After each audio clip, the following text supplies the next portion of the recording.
for some peace of mind. But TikTok said a gator drove a Jeep through the blinds. 400 man's at it again with fireworks and a goat. And someone married a ghost in a Dollar Tree coat. Hey, what in the Walmart rapture is going on? Aliens dancing in a Waffle House song. Karen's got a taser in the checkout line. And Dr. Oz just adopted birds to fight off crime.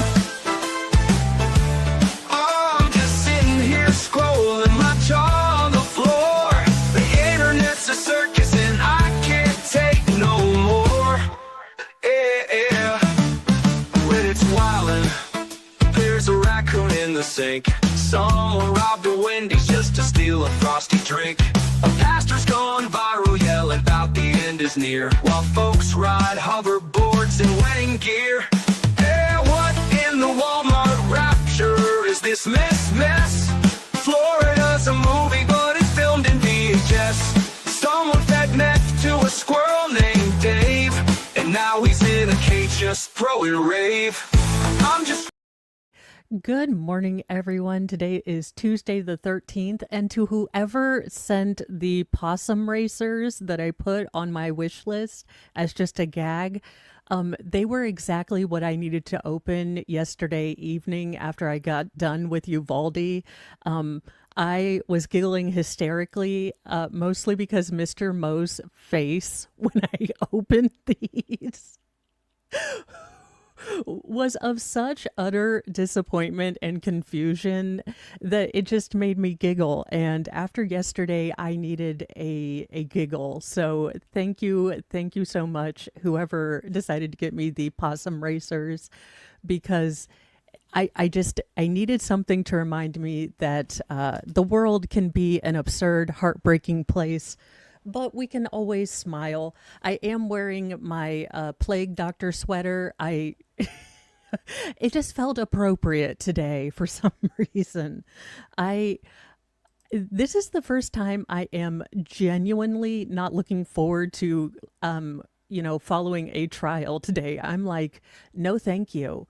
Now, tomorrow I do need to talk to Nick, because tomorrow is not only middle son's birthday, it's also Mr. Mo and I's anniversary.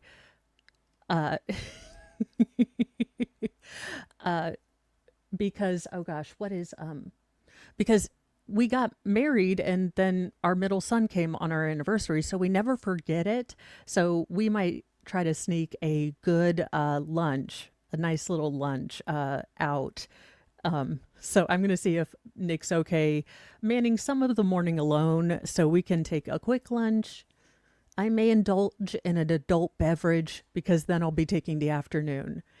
But that's kind of the plan. So just appreciate you guys showing up. We have some headlines, some sad headlines. I'm not a big sports person. You guys know this, but former Pittsburgh Pirates reliever, I'm guessing he was a relief pitcher of some sort, Dave Gusty, who helped win the 1971 World Series, has passed away at 86.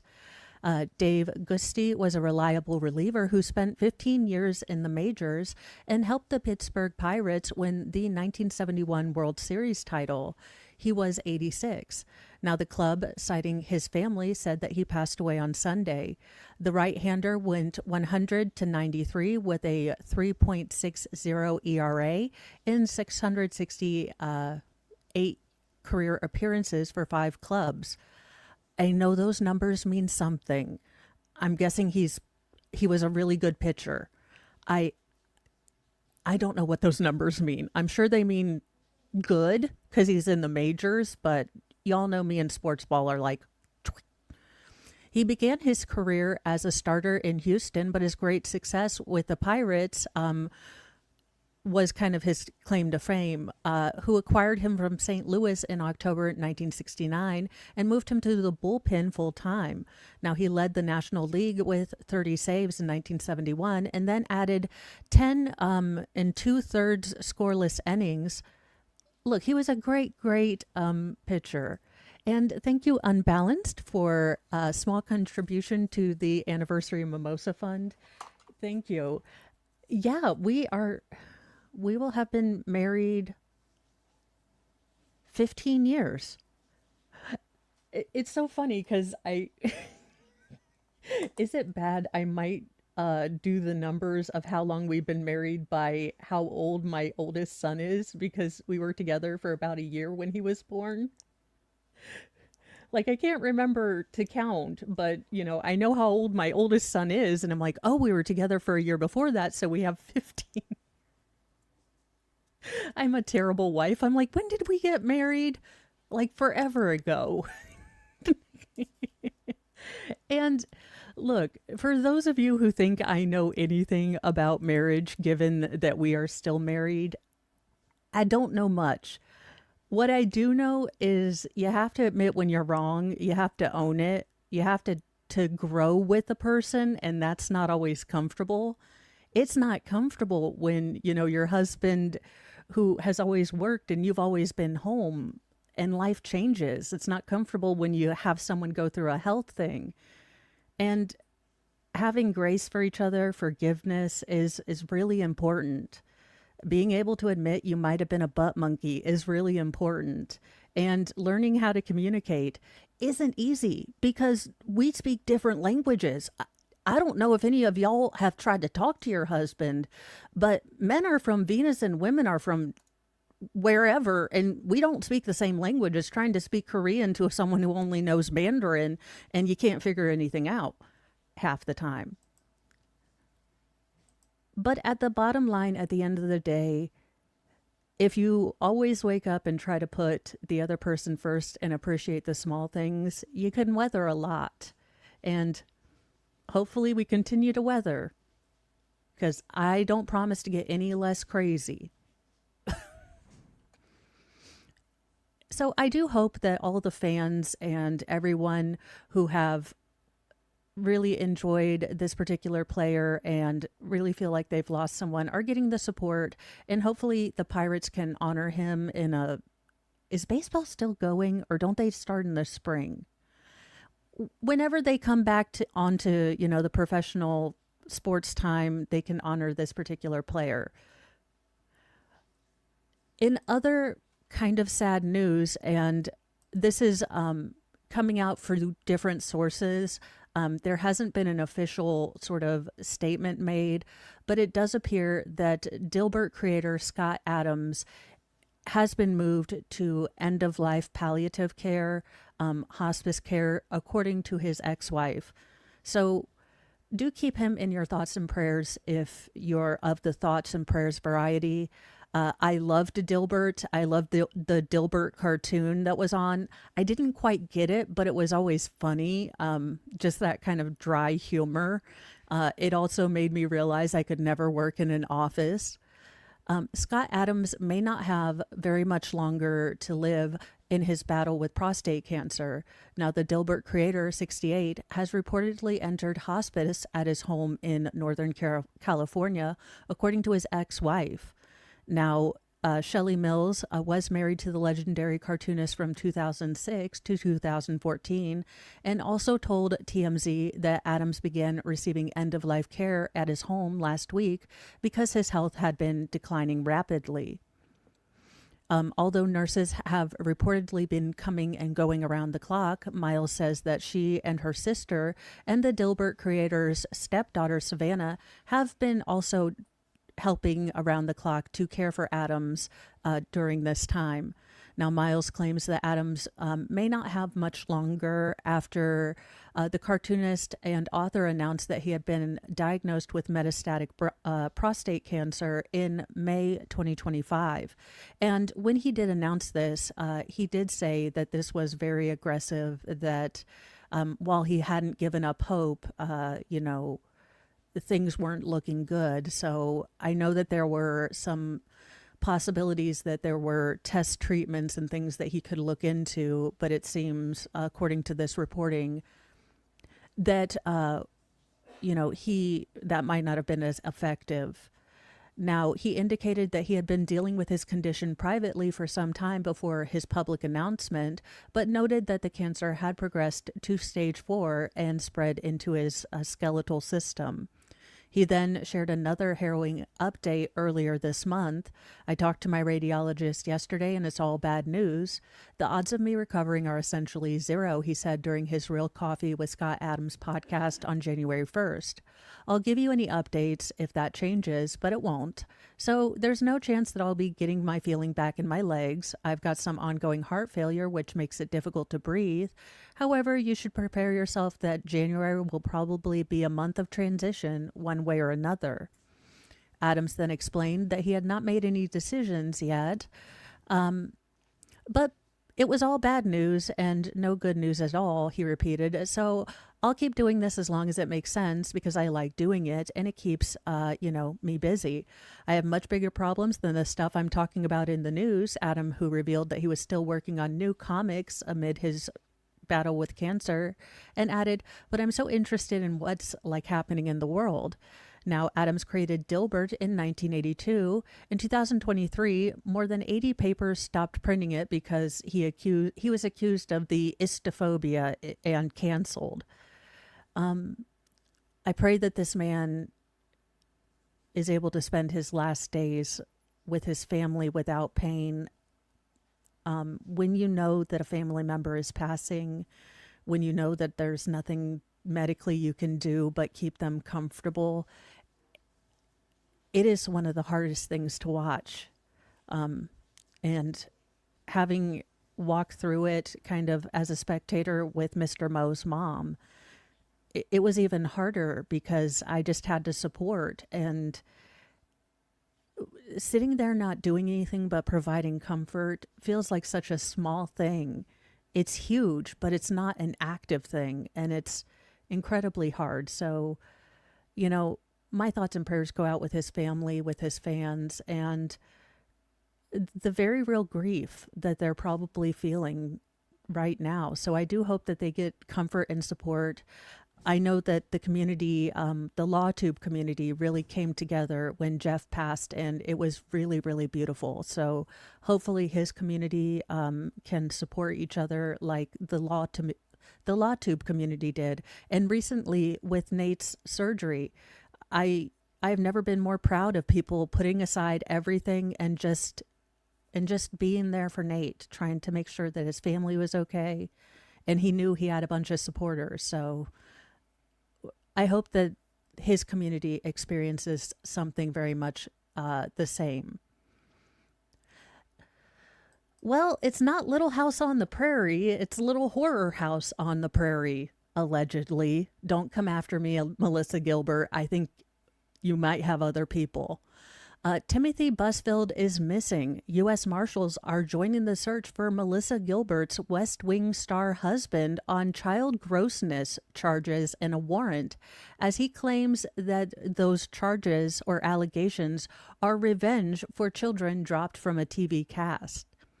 Now, federal authorities are helping to search for former West Wing actor Timothy Busfield, who is accused of inappropriately child grossness of a minor on a TV show set.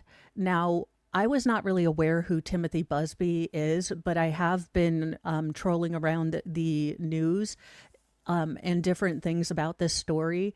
This is not the first time that allegations have been made that he is creepy. Not Epstein. Who is the guy in Hollywood? The gross, weird looking dude. But creepy grossness. Now, a warrant has been issued for the 86-year-old Emmy award-winning actor's arrest, charging him with 2 counts of criminal grossness on the set of the show Cleaning Lady. Now, the U.S. Marshals are assisting officers to locate him and take him into custody, according to a spokesperson for the Albuquerque Police Department. Now, when asked if Busfield had been located, detained, or arrested, APD spokesperson told People that they aren't aware. Weinstein, yes. I knew it was something, but I was like, if I mess this up, I'm going to be accused of the I'm going to get the ACLU in here. Like, at this point, can we all just admit Hollywood are just all gross? And I saw a comment from someone, but if we're going to replace actors with AI, let's get all the kid actors out of Hollywood because these people can't be trusted. Even sometimes these kids' parents can't be trusted to protect them. So let's get the children out of Hollywood because I have never understood why as a or how as a parent you could be okay with your kid going into acting. I just never understood that. Because I mean, my daughter's like, I'm not bragging or nothing, and they've been stopped by modeling agencies now, mostly in one of those shakedowns, like you pay us $3,000, we'll give you some glossy photos. But my girls are beautiful, but I didn't want to encourage that because I know the shady things that are alleged to go on in these fields. And beauty, physical attraction is so fleeting. I don't want any of my kids, male or female, to put so much stock in how they look that they don't care about their inner work, their character. I'm not trying to preach, but I have always questioned parents that put their kids in front of the limelight. It's always been a little ick to me. And even family bloggers, I don't get it. I really don't. But that's a whole nother rant and a half. Now, according to a complaint filed in Bernalillo County Metropolitan Court, the alleged grossness occurred between November 2022 and spring 2024. A warrant has been issued for his arrest in Bernalillo County, New Mexico. Now, in the accompanying affidavit, an officer shared how Busfield allegedly grew closer to the boys during their time on set and told the children to call him Uncle Tim as he and his wife, Melissa Gilbert, were showering the boys with Christmas gifts. That's a little, like, I can understand if you're working together and you get like a Christmas gift. Uh, I don't know. That just seems a little, look, he just looks creepy. I mean, let's be real, y'all. Like, for real, you see this man hanging out in front of your kid's elementary school and he don't have any kids. You're calling the cops and making sure he doesn't have a white van. Like, allegedly in Minecraft, it doesn't look like he would be, a stranger to pretending he had a puppy and free candy. I'm just saying, mugshot can confirm allegedly in Minecraft. If I see this Gary Busey hairstyle near my kid's elementary school and he doesn't have a kid go in there, oh hell to the no. I'm sorry. This is absolutely no. Yeah, I remember when she got all upset because she had to kiss a 23-year-old actor. It's called the past. It's called it actually happened to Laura Ingalls Wilder. It's called for most of history, women have been substantially younger than their husbands because it takes a longer time for men to acquire the status, the prestige, the property to be able to support a wife. And women's fertility window is much greater when they're younger. So yeah, if you're doing my, home on the prairie, she's just so, look, this is gross. If it happened, it's gross. Turn yourself in, or actually, look, allegedly in Minecraft, I'm going to give you some advice, sir. Come here. I say you run because I want to see a picture of you being tased. I want the quintessential wife, white tank top, underoos, running down the street to get tased. So you're an actor. I say do it. Now, this isn't the first time this man has had allegations of grossness. So it'll be interesting to see how this plays out. Melissa Gilbert has been suspiciously quiet since, the feds started looking for her husband. But as always, even for gross Hollywood weirdos, we do extend due process. So I will try to keep an open mind and wait until his court date when all of the facts and all information comes out. Like the Law Rex used to say, if the law doesn't work for the guy you hate the most, then it's not going to work for you, or something of that nature. But, the law has to work for this monster jackass so it can work for us. Now, that being said, just, they can all go live in Greenland. I really don't care. Like, I'm okay with us buying it and send all the people that want to build a utopia, a socitopia, a commutopia. Like, y'all, you do you, booze, okay? We will send you to Greenland. You make your communist, lesbian, underwater basket weaving utopia. Have at it. Like, I will send you a gift basket, okay, to get your house in order. But you go work on that. Those of us that can take a joke and would just like to be left alone are going to stay here in America, okay? But y'all can go. I'm just throwing it out there. I see a peaceful resolution to all this division. Somewhere that didn't have a peaceful resolution. There's not really an easy segue from Melissa Gilbert's husband is allegedly gross to deadly prison brawl. There's just not a whole lot of segues. This, I am surprised, has not gotten more coverage because I think it dovetails naturally into a lot of things. We are coming to a point where I think America is realizing that our jails are not rehabilitating. I think that's a big problem. And I think there's also a big problem between the percentage of people who are just going to recrime again and again. You know, we need to be able to, as a society, figure out the people that are functionally redeemable, that want to change their patterns, give them, training. We have a real recidivism breakdown, and I do think that this is going to lead to more questions of our incarceratory system and what are we wanting to achieve? Are we simply wanting to house people?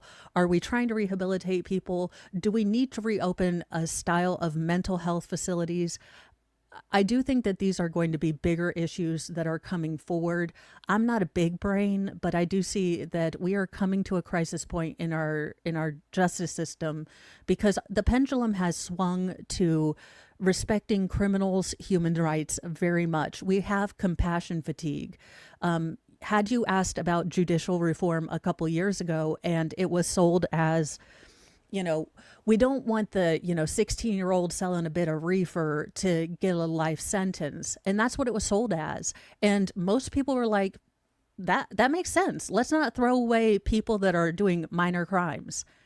And then we find out that, suspected homicides are getting no cash bail. And it pisses me off because we had a chance to really do a good job at reforming the justice system. But now when 2 strikes you're out comes back because the pendulum's going to swing.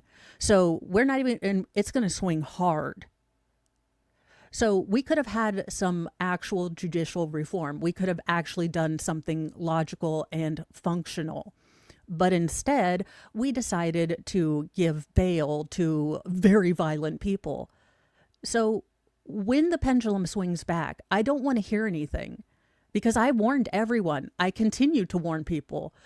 You are going to take people like me who very much cared about judicial reform. And we're going to be like, nope, just lock them up. We're done. We're done. We can't trust anyone. No, we've given everyone a chance and we're done. So I do think that there are bigger issues that will boil up, especially as we move closer to an election. This might be something if we continue to see breakdowns in the prison system like this. Also, Georgia was also the place where prisoners escaped. So, Georgia, maybe a little bit of looking at your prisons. 3 dead and 14 were injured in a massive Georgia prison brawl. At least 3 inmates have been reported killed and more than a dozen were injured in a massive brawl at a Georgia prison. Now, the fight broke out around 1:25 on Sunday at Washington State Prison in Davisboro, quickly plunging the 1,500 inmate facility into lockdown for over a day. Now, little is known yet about what sparked the chaos, but it's believed to have started on an outdoor walkway inside the prison grounds. Now, deputies from Washington County Sheriff's Office had been called to help wrestle control of the situation, which included deploying non-lethal weapons. Now, the prison was finally back in the security of guards at around 3 p.m., but not before 3 inmates had been killed and 13 others had been hospitalized for injuries. A prison guard was also hurt and taken to the hospital. Ahmad Hatcher, who is serving 20 years for aggravated assault, Jimmy Trammell, who is doing 20 years for first-degree burglary, and Teddy Jackson, who is serving 10 years for aggravated assault, all lost their lives in the brawl. Now, it remains unclear how they passed away. The guard, meanwhile, suffered non-life-threatening injuries. Sheriff deputies left the prison by 6 p.m., and it did remain in lockdown until Monday afternoon. Now, Georgia's prisons have been under a microscope since 66 inmates died of suspected homicides in 2024, a staggering number which was on its way to being outpaced last year when 42 inmates were killed in the first half of 2025. Now, conditions inside the state's penitentiary are often described as horrific and inhumane, according to a Department of Justice probe in 2024. Chronic understaffing is one of the driving sources behind the surge of violence, with gang affiliations taking over some parts of prisons' wings, running criminal operations.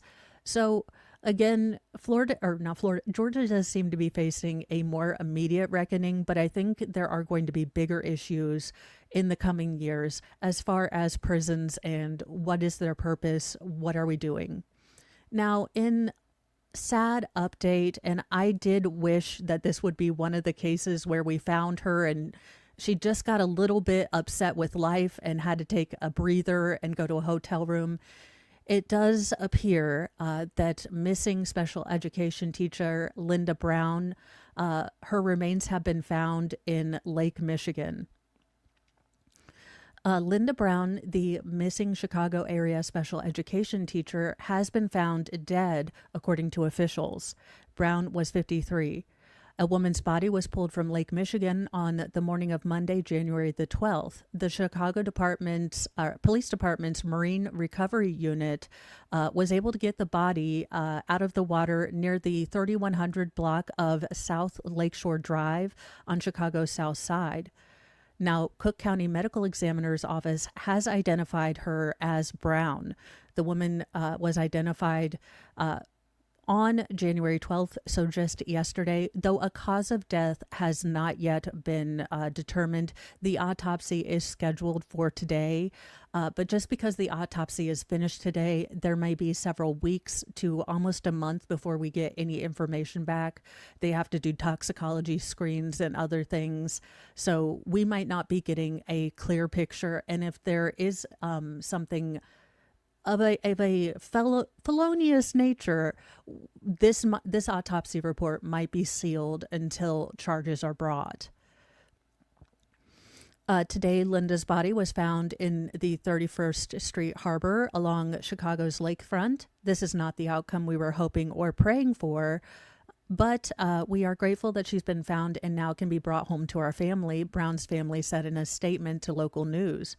They went on to thank supporters and ask for privacy.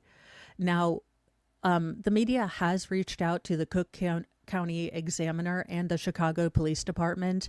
Brown was last seen on Saturday, January the 3rd, in the area of the 4500 block of South Martin Luther King Drive, according to a missing persons bulletin that's been up since they started looking for her. Now, during a January 5th interview with a local news station, Brown's husband, Antoine Brown, said that the couple had watched a movie at home together on January 2nd before going to bed, and that was the last time he saw her. The next morning I woke up and it was like 8:35 and she was gone. He stated that she left home with her purse and her credit cards. I thought she went to get acupuncture because she gets acupuncture on Saturdays. When she didn't return home, he reported her missing. And I know there's probably true crime channels already, going over, the husband's bodyology, his language, like, was he blinking in Morse code? He's totally guilty. I will say, in a very big departure from a lot of my wife's done gone missing, and then we end up with a bunch of Google searches of premeditation, Brian Walsh. This gentleman actually reported her missing as soon as she didn't show up. He didn't wait the 20 days, the 30 days, Chandler Halderson, my parents done texted me. So this is breaking a pattern, but I do like to wait and not speculate on these things until we get evidence. As much as I love the good conspiracy and to get my foil hat on, I much rather wait to see what the investigation shows. Because with a lot of the trials that we have seen, from the Karen Reed case to the Uvalde case, we can't assume that these investigations are being done coherently. The state has never had less honesty, less believability.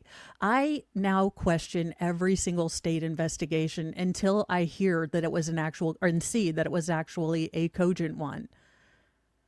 So I do wonder going forward what we're going to find out, but do keep in mind that if this is potentially going to a trial, that they are looking for charging someone, we may not get a lot of answers. We may not get a lot of information about what they found. We might have to wait for a court case.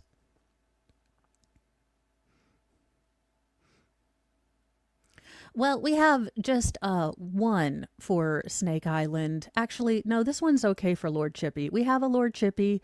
I feel like we need just some cathartic justice of calling a monster a monster. In Uvalde, we just don't seem to be getting any sort of catharsis. So we are going to expend all of our snarky and bitchy behavior onto this human dumpster fire. They're our skin, they steal our grace. These monsters wear a human face. No gavel, no badge, no throne, no crown can stop Lord Chippy from burning them down. Justice ain't fast, justice ain't clean. It's a long, sharp road through the in-between. So raise your fists and light your flames. Chippy's coming and he don't play games.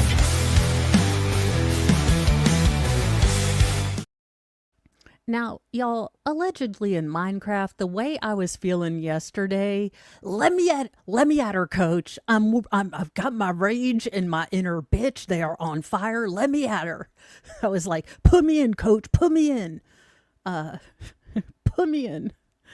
Because what the actual craptastic pretend to be human swamp donkey is this mugshot.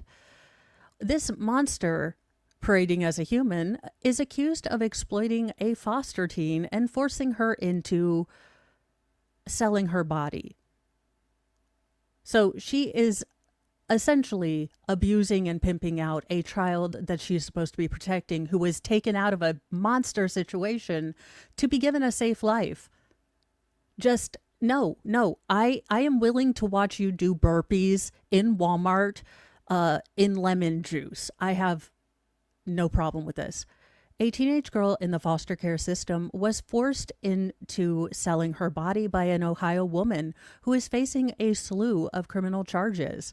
Haley Blythe was arrested and booked into a Montgomery County jail on Friday, January 9th, the Montgomery County Sheriff's Office said in a news release. Now, information on her legal representation is not in court records. Ma'am, I say you go pro se. Nothing could go wrong. Only a monster could prey on our most vulnerable youth, those in foster care for sexual exploitation, said Ohio Attorney General David Yost in a statement. Now, Blythe has been accused of exploiting a 16-year-old girl between September 3rd and November 7th. The teen ran away from her foster home placement, and according to the county prosecutor's office, was able to get in touch with someone who believed her, who she was able to trust, and who went and told authorities, excuse me, what was going on. Now, she's 25. This bitch is 25. Oh, heifer. Oh, you aged like sour milk. That's 25?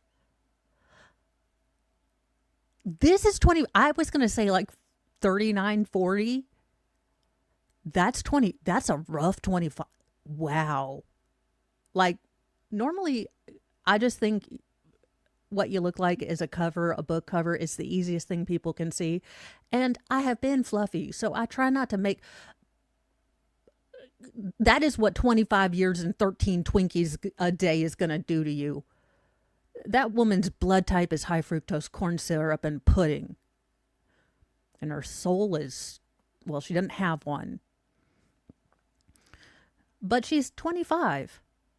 Now, she allegedly forced the teen to take explicit photos of herself and then use those photos to essentially advertise this teen. Now, the girl was from a neighboring county and had been in the care of foster placement. Investigators note that youths in this situation are targeted because they don't have a family at home that says, this isn't safe.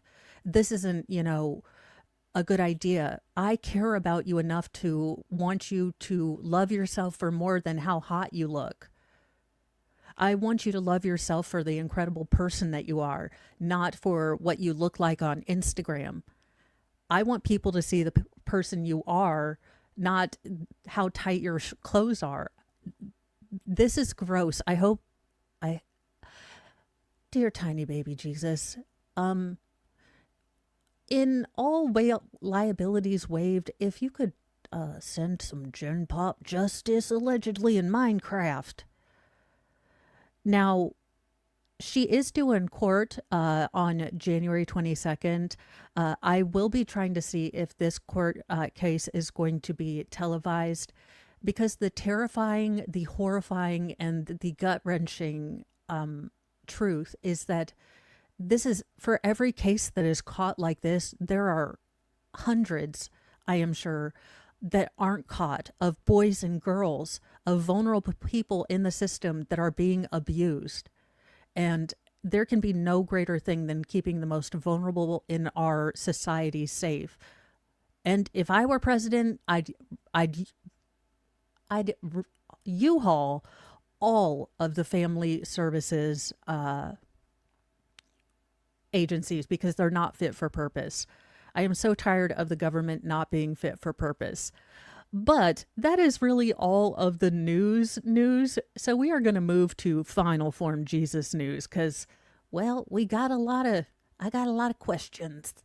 Got a lot of need to know. I need to know if we need to start looking for the 4 horsemen at this point, because 2026 is coming in hot. 2026 was like, oh, 2020, hold my beer. I'm a go nuclear in the...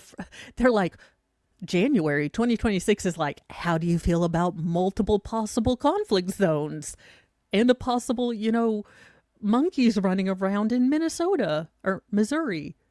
The key keep its grove, thou glowing shrine of thirst traps, scams, and dollar signs.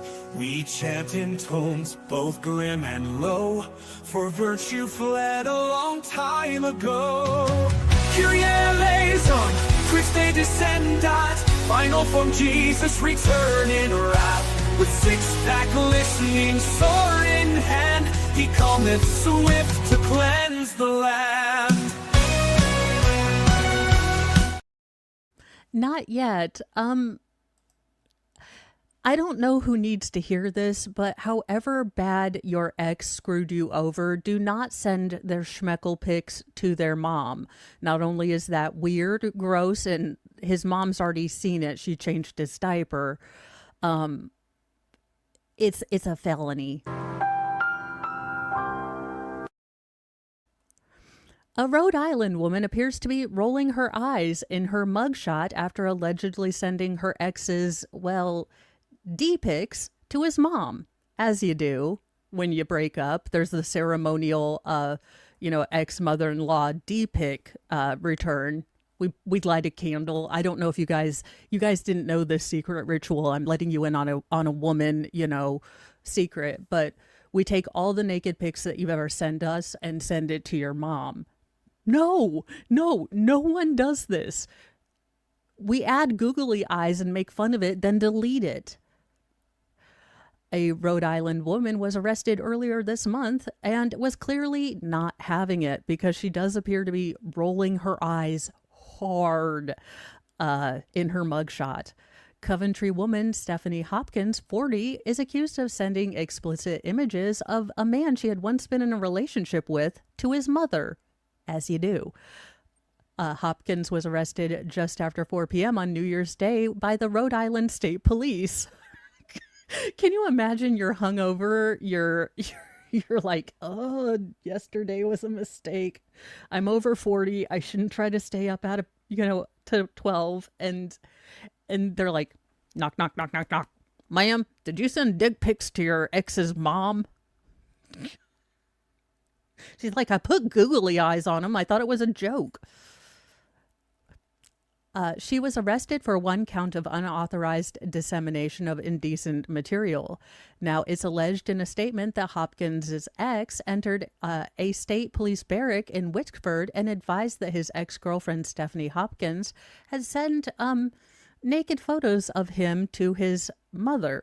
Now, the trooper said it is said to have called Hopkins a short time later, and she told him that her ex-boyfriend was a bit of a schmuck, and she sent his mother the naked photos because he would send it to dudes as, yeah, basically she just wanted to get back at him. But again, as I've already stated, his mother has probably seen his, not recently, but she did change his diapers, so I'm assuming his mother has seen a naked man. She probably didn't want to see her son, but don't.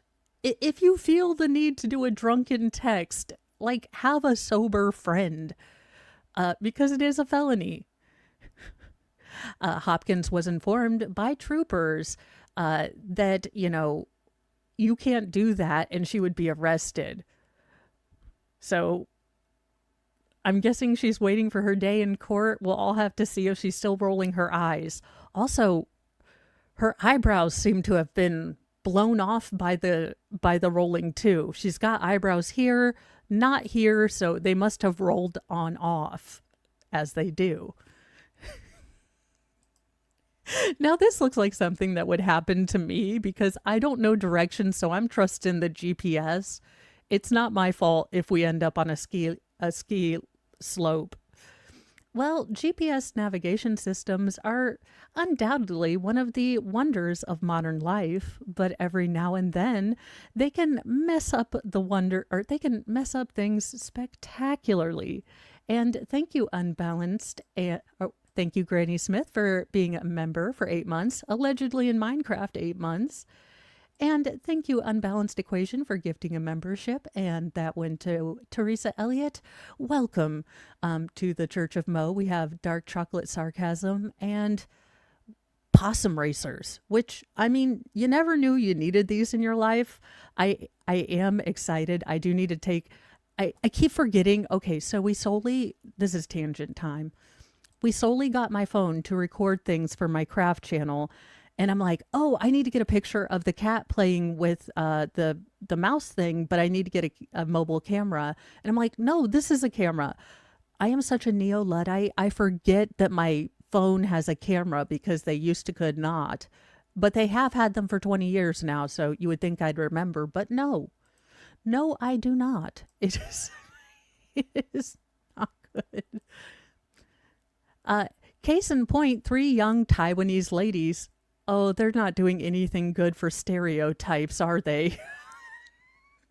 GPS done led to stereotypes. Wound up on a ski slope in the tiny European country of Andorra following instructions of their car's GPS system. Now, photos of a black Mercedes stuck at the bottom of a snow-covered slope next to a snow cannon have been doing the rounds on social media. Primarily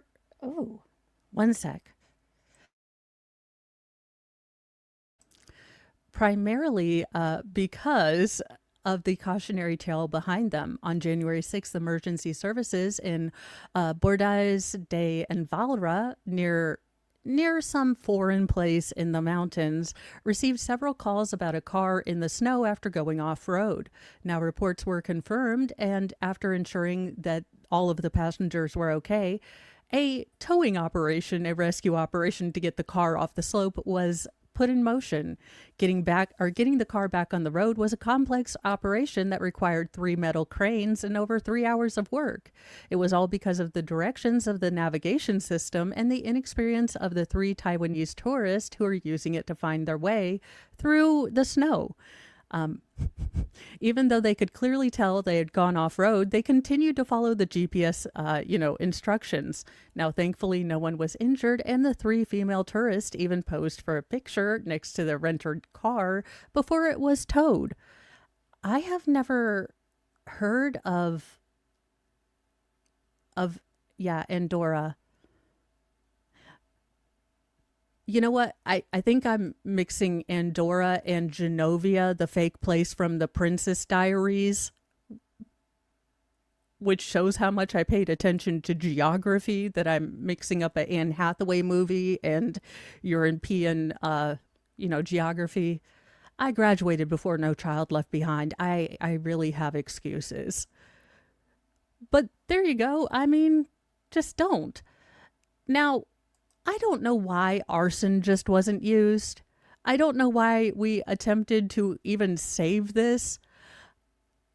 No, if this is why Mo never became a scientist, because if Mo, the scientist, Indiana Mo, goes into a cave and it's just covered in hundreds of thousands of spiders, we're turning into, Day of the Living Dead Mo with a flamethrower. I can switch genres. No. This is why God didn't make me in charge of the ark, because I wouldn't have invited half the critters on. God would be like, hey, Mo Noah. And I'd be like, hey, God, how you doing? How are you doing? And he'd be like, did I tell you to get all the animals? And I'd be like, God, I am doing my best here. I'm not Jesus. He'd give me a little eye roll. And then he'd be like, where are the mosquitoes?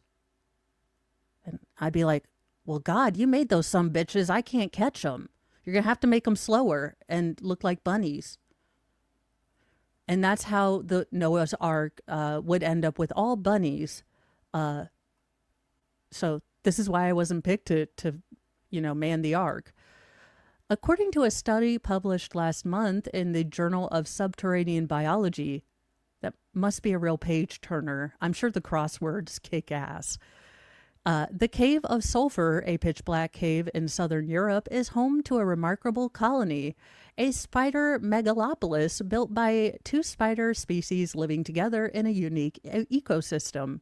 The enormous web stretches 106 square meters long on the wall of a narrow passage near the entrance of the cave, and consists of thousands of individual funnel-shaped tissue.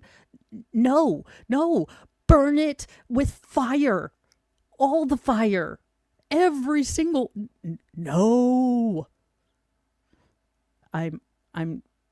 Look, again, this is why I am terrified of possums. They do a good job. I just don't want them. I love nature. I just don't want it near me. That's kind of... No. This has to be the sign of the end times. Just no. Like I said, this is why I didn't continue to become a scientist. Also because most science has math, and I don't do that. But there you go. Just no, we are never, ever, ever getting back together. Now, in the funniest thing, in a reminder that it's, and you guys won't be able to hear sound because they always play stupid music that might be copyright, but it's not the size of the animal in the fight. It's the size of the fight in the animal. Look at this deer. This deer's like, I'm going to kick your ass.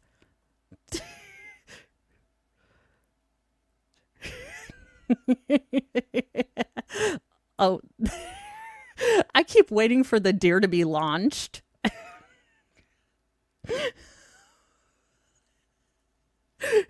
That deer is playing with his life because if gravity goes wrong, he's a squunched.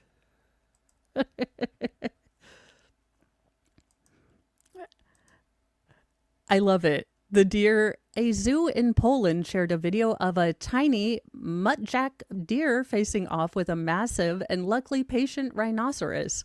The Warclaw Zoo in Poland posted a video to Instagram showing a small Chinese deer named Muzzak in a standoff with a rhinoceros named Marushka in the enclosure that the animals share. Wait, why would you put that tiny deer in the rhino? Also, Poland, where you naturally think of rhinos. Zookeepers explained that Mudsack, the little deer's aggressive behavior is a result of excess testosterone because his partner is currently in heat. So he has to, he's got all that test. He's on roids. He's got some roid rage. He needs to release his energy and show who's boss, even if his sparring partner weighs 1.7 tons. Who would have thought that such a warrior could be hidden in in such a tiny body? Yeah, the rhino. The rhino's like, okay, dude. It's like when Chris Farley and David Spade used to fight or fought on Tommy Boy. It's like, okay, little person. Now, I have to say, I watched this morning and I did the dog's voice. Can I tell you, this was me waking up this morning. I was like, I was promised bacon. I was promised bacon. Because this Mastiff is not bothered. Turner is not here. He was just like, I was promised bacon now. Oh, I have to do another. No, bacon now.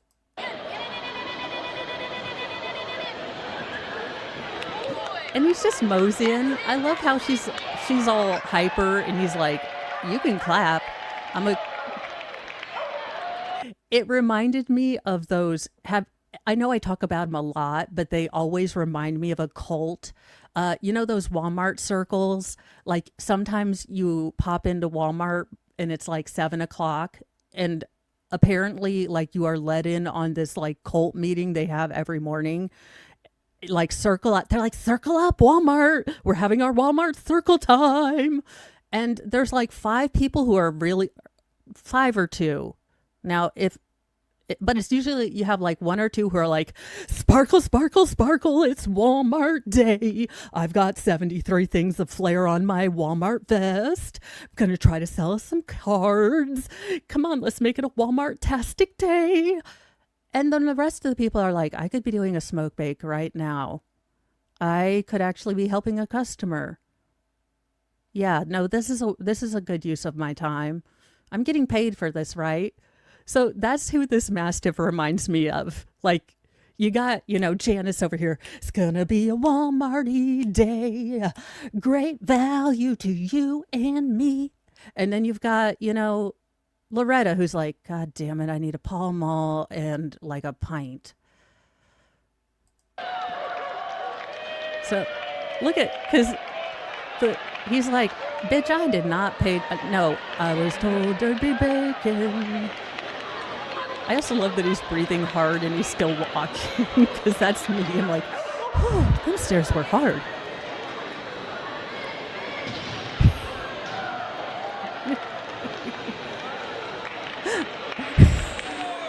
I love that he stopped and looked at her like, are you kidding me? Janice, you can't even do it when you're sober. I'm not. Okay, fine.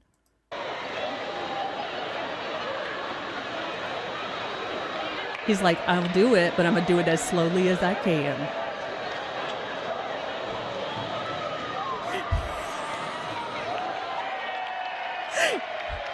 He's like the me at the end of the day at trial. Like, oh God, there's more. Is it 6:00 yet?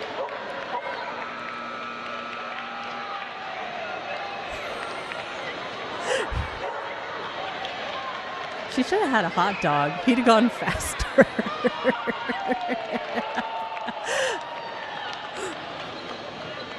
He's like, oh, I think my balls knocked it off. It was my balls. It wasn't my foot. I am well hung.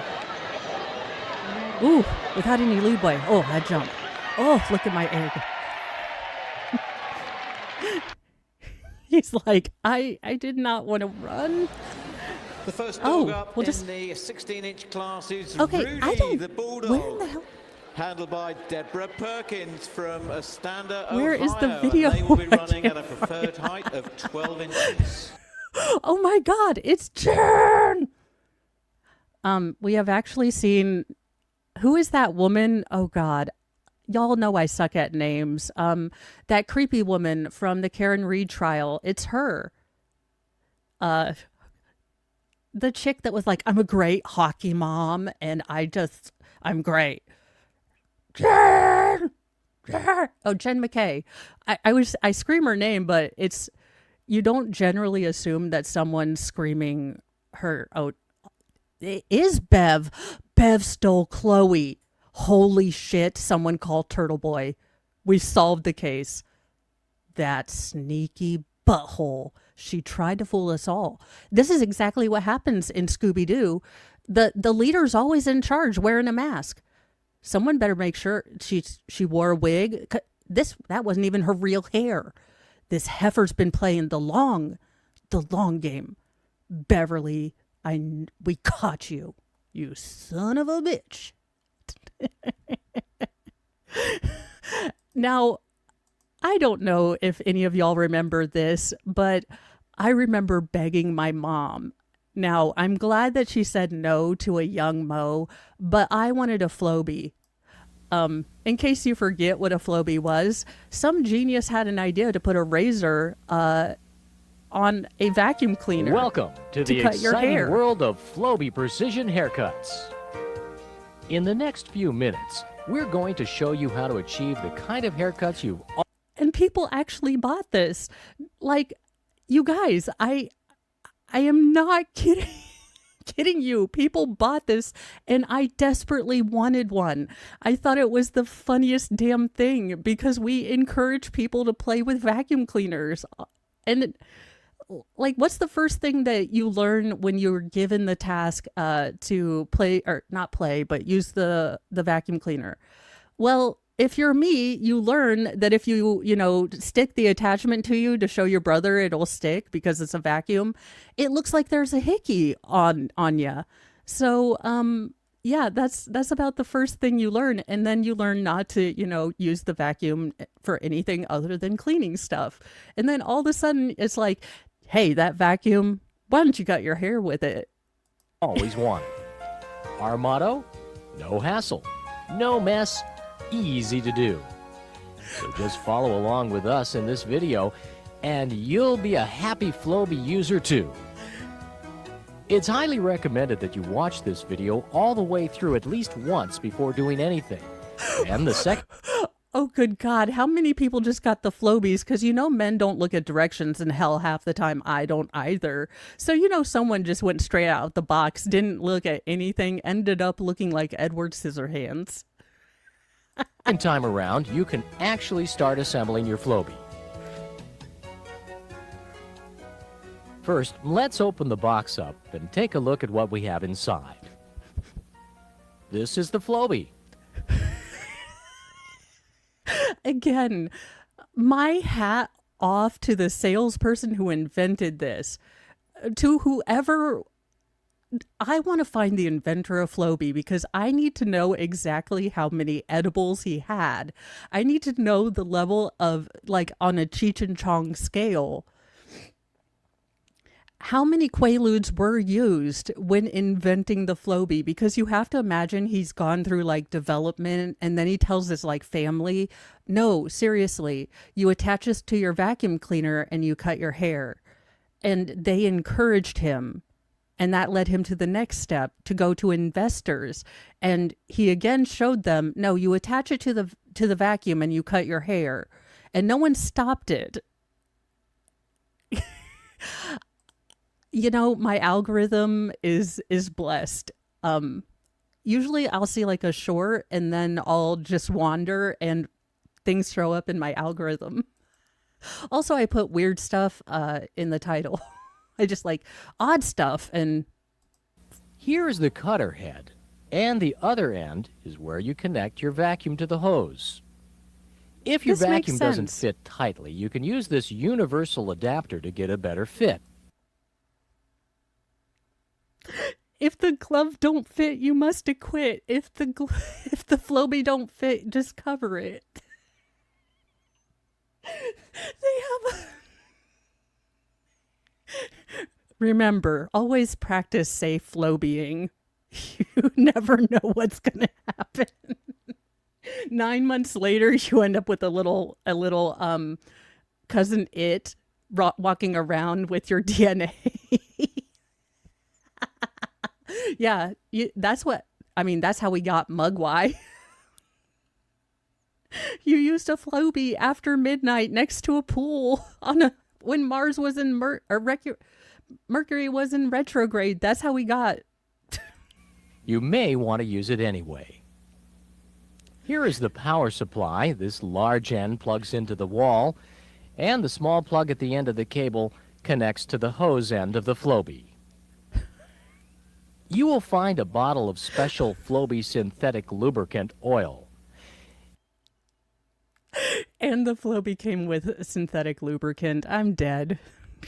I'm keeping this clip on lock if we need something funny today, because we know the state. Oh, let's see how we actually cut hair.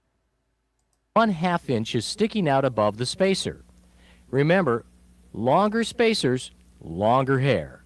Shorter spacers, shorter hair. The fact that they even had to say this is an indictment on our education system and our critical thinking skills. Now, notice the hair sticking out at the top. This is what we are going to get cut off. Some people like to get comfortable with the Floby by making the spacers too long so that no hair can be cut. This is a good exercise because it demonstrates for sure. Do not ever cut more than 1/2 inch at a time. This is very important. While you're trying out various combinations of spacers, you can also take Like like Sandy Duncan over here is going to let you cut her hair with a Floby. She has a lady, she gets her hair frosted and curled, and she leaves that shit for a week. She is not letting you touch her with a Floby. Vidal Sassoon, DeVry. take a look at the sides and the back. These will be steps 2 and 3 coming up. Now, some people happen to have one length hair all over their head, and that just makes it a little bit quicker for them.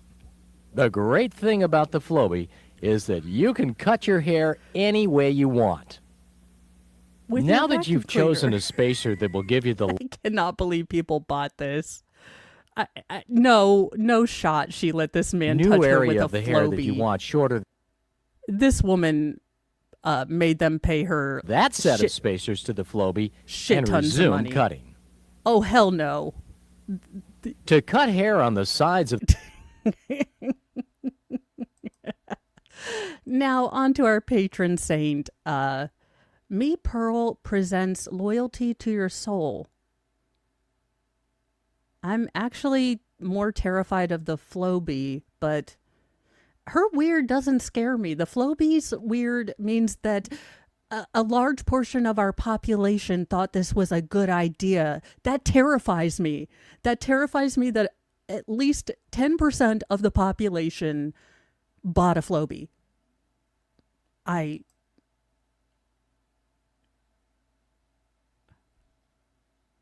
Okay, that's nice. Is this is this an after school most or Me Pearl? The older I get, the more I appreciate the importance of remaining loyal to my soul.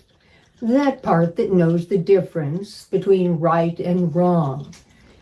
Is that also the part that talks to you in your head and uses different voices, asking for a friend? I'd just like to identify the source.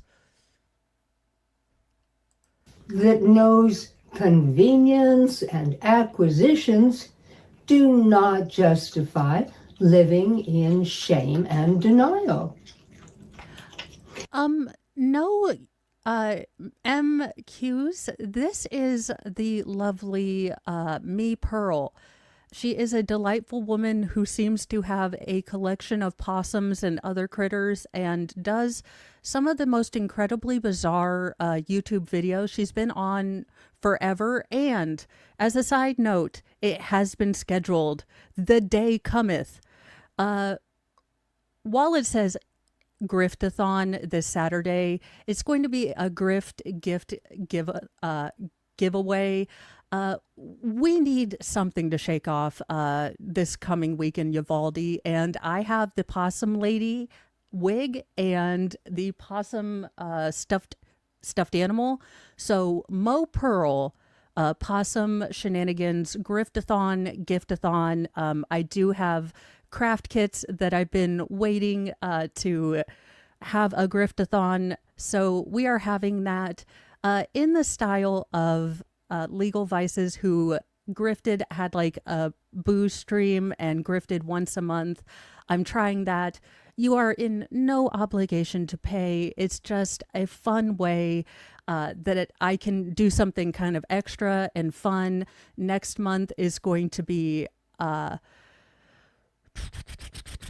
Sarah Boonathon. So I'm just not comfortable grifting. I do have certain things that I wanted to give away for Christmas, but y'all, the Christmas snuck up on me this year. So just as a general thank you and as a way to not have to grift, and especially not on the Uvalde case, am I going to talk about this at all. But just as a fun stream, Saturday at noon, I will be Mo Pearl. We'll be going over her book of wisdom from a dead squirrel. Honestly, I can't figure her out, but she makes me smile at her absurdity. So there you go. Grift, gift, laughathon, Mo Pearl, The Awakening shall be happening on Saturday at noon. We just, even if I don't earn $1, we just need a place to laugh because the state is trying to kill our souls. It is a legitimate class action lawsuitable thing at this point, in my non-legal opinion. Well, for example, medical testing on animals is a hot topic that I don't feel qualified to debate, however strong my opinion may be.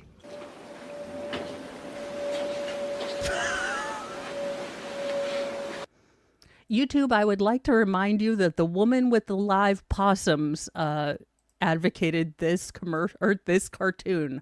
I did not. But cosmetic testing on animals is indefensible. So when I discovered that some of my favorite products were manufactured by the worst offenders, it should have been a no-brainer. Don't buy the brand. But I was young and morally flexible, shall we say. And then she got morally unflexible, and that's why she got divorced and ended up with 84 possums. It's the circle of life.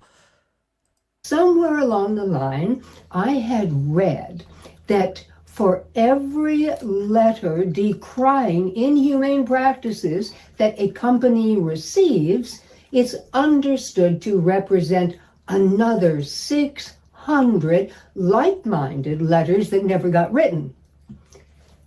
So I thought it's okay to buy the cosmetic as long as I also write a letter of objection with every purchase.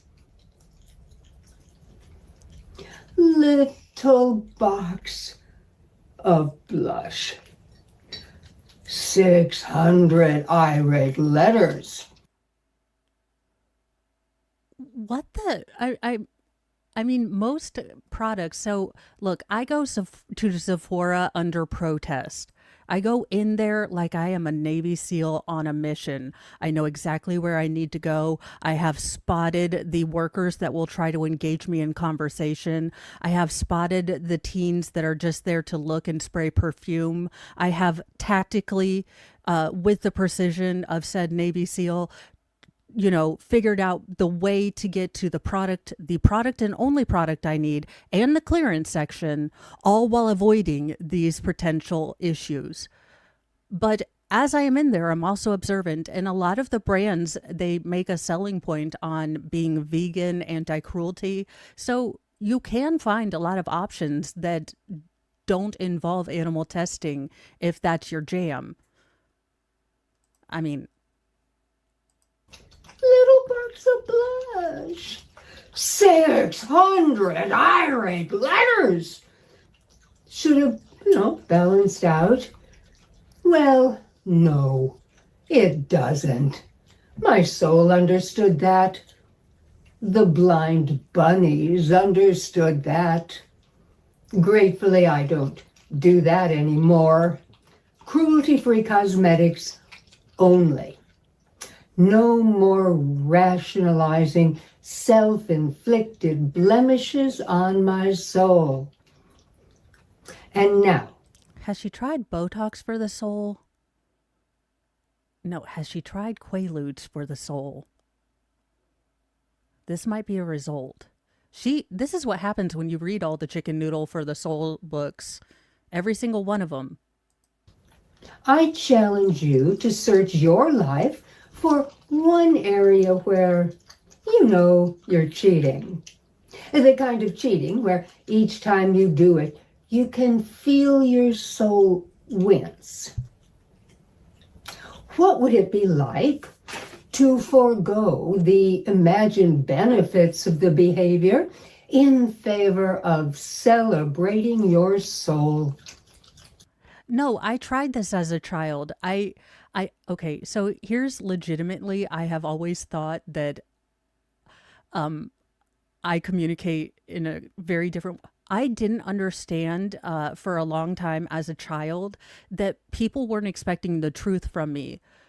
And I'll give you examples because like my friends would come up and say, does this dress make me look flat? And being unfortunately a dude, like a girl that had, like I missed the girl brain. So I was stuck in a girl body with that dude dumb brain for these trick questions because I was unaware that we were supposed to lie to people because I was told that lying was wrong. So I would look at my friend's face and say, yeah, you look really flat. Not really realizing that, no, I'm supposed to lie to this woman or my friend and tell her that she does in fact have boobsicles when she doesn't. And the whole situation confused me because I thought that she was asking for my honest opinion. And social interactions like this have always confused me because people are rarely asking for the truth. They're asking for you to lie to them. And I just never saw the point. It was exhausting to try to figure out where I was supposed to lie and what I was supposed to say. And I thought I was being kind by being honest so basically I didn't have a lot of friends. Because now I have learned more how to, navigate social situations, but I was 13 and I was confused why I didn't have friends because I would tell the truth. And my mom just looked at me like, no, she didn't want you to. And I'm like, what in the hell in the algebra am I supposed to figure out what girls think? I was like, girls are ridiculous. Why doesn't anyone just say what they think? Good God, why do we have so many feelings? And then, of course, puberty hits and I start getting all those stupid feelings with my logical brain. And I'm like, this is ridiculous.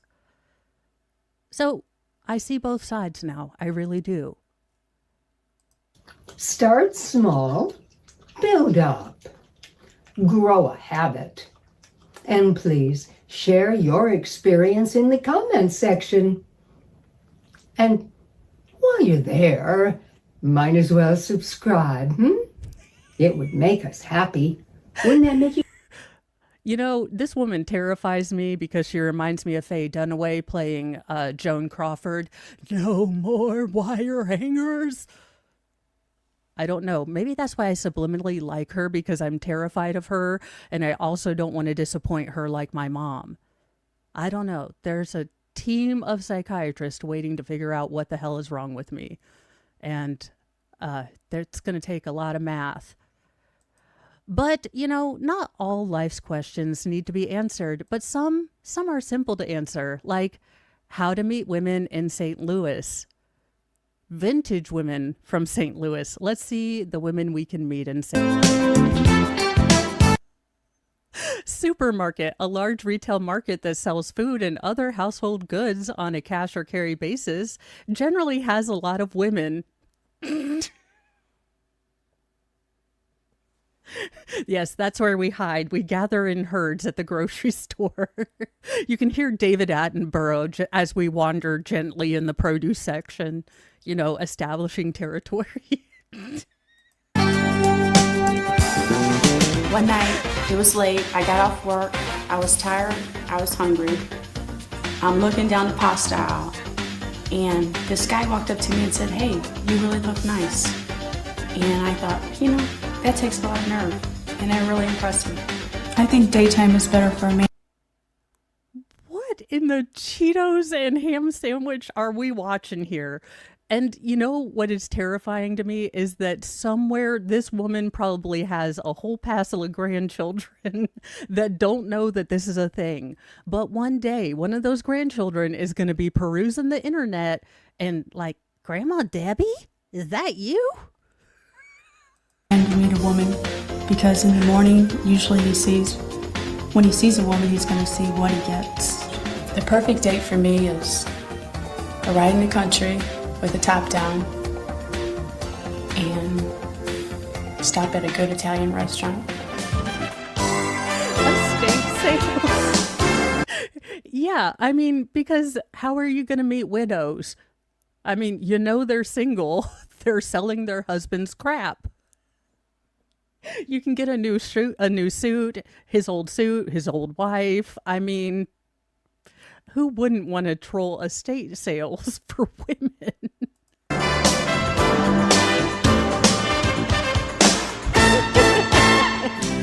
I like a nice smile. I like nice, clean, white teeth. The real test is when they turn around. I like butts. I like tight buns. I really enjoy estate sales. I love furniture. I love antiques. Okay. Having never tried the sport myself, and I'm not asking you to out yourself in the chat if you don't want to, but did anyone actually attempt the smexy time on a waterbed? And if so, does it sound like the ocean? Is it just like one of those wave pools? Do you just kind of go with the tide? Do you get seasick? Have you ever had a leak? Like, does it Titanic? Because I have questions. Because I would think it would be very difficult to achieve the smexy time on a waterbed. All I can hear is the sound of the waves. I don't know. Every so often, Mom and Dad, hide, and we hear the ocean for a while. We're in Illinois. We have no idea.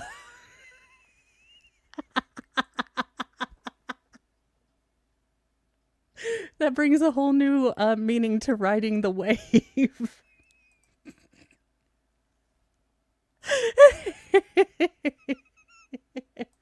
The last estate sale I went to, I got a really good deal on a bed.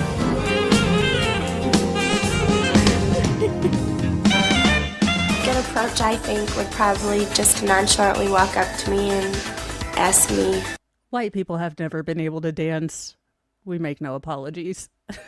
Would you like a drink, or what you like to do? Okay, having looked at a lot of this video, these three women are responsible for the entire hole in the ozone layer. There is not a hair on their head that wasn't teased to within an inch of Tammy Faye Baker levels of volume. Again, I think we need to round these women up and make them explain why they damaged our ozone, like single-handedly, just for this video. Or where do you work?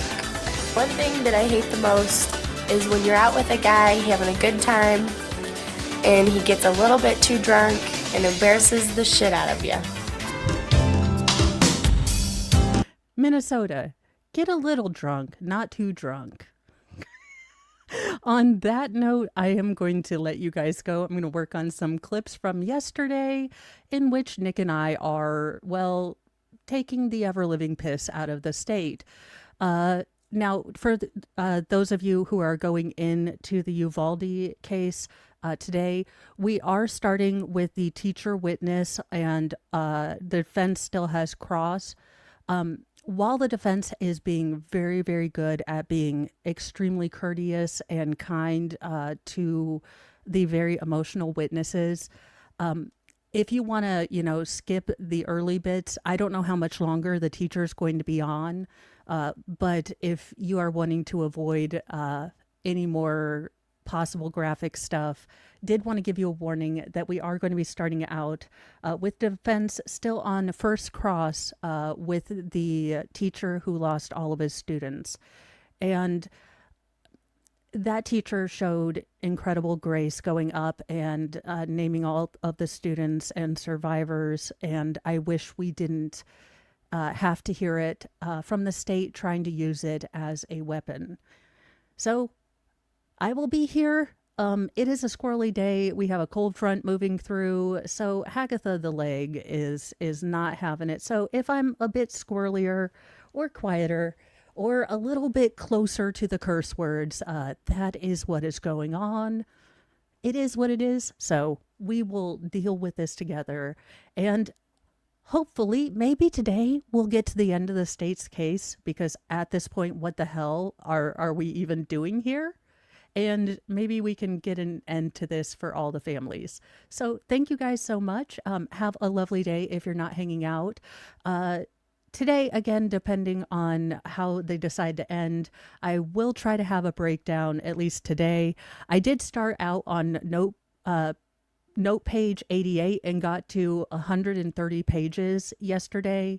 So we'll see. But the more notes I take means I'm less engaged, actually, in what the state's telling me.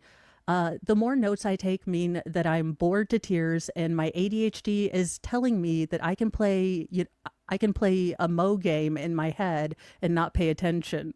So it is, I can usually tell if we've learned something very important by the little notes that I've taken.